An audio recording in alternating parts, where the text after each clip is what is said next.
Hello বন্ধুরা, তো আমি আজকে করব লাউ। তো লাউটা আমি কেটে নিয়েছি, তো বেশি বড় বড় করে কাটিনি, একদম ছোট করেও কাটিনি। তো এখানে নিয়েছি চিংড়ি মাছ। তো চিংড়িটাকে কিন্তু নুন হলুদ মাখিয়ে নিয়েছি। তো কড়াইতে দিয়ে দিয়েছি তেল। তো প্রথমে চিংড়িগুলো ভেজে নেব। আজকে কিন্তু খুব সহজভাবে রান্নাটা করব, খুব চটজলদি হয়ে যাবে, তেমনি স্বাদও হবে। তো চিংড়িটা কিন্তু খুব বেশি ভাজবো না, এবারে দিয়ে দেবো। এখন কিন্তু আমি ফোড়নটা দিলাম না, তো ফোড়নটা পরে দেব। তো এইভাবে করে খেলে কিন্তু দারুণ লাগে আর চটজলদি রান্নাটাও হয়ে যায়। এবারে দিচ্ছি নুন,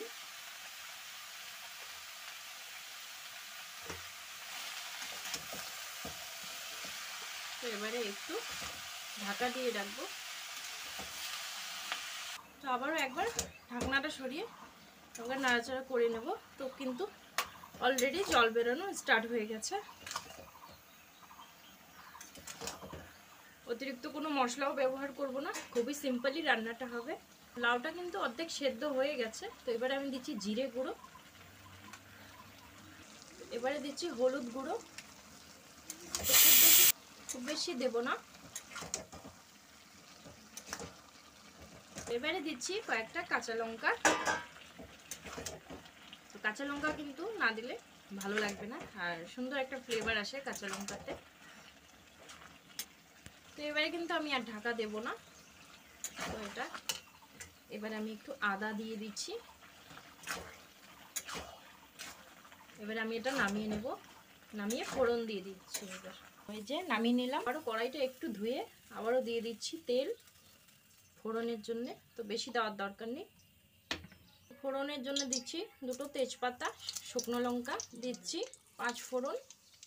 তো রাঁধুনি দিলে আরও ভালো লাগতো, কিন্তু রাঁধুনি শেষ হয়ে গেছে আমার। তো এটা একটু লাল লাল করে ভেজে নেব। এবারে দিয়ে দিচ্ছি লাউটা।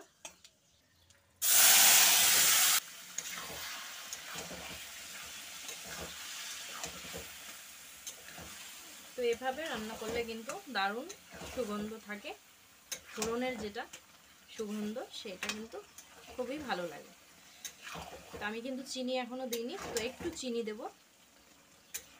তো দিচ্ছি একটু চিনি।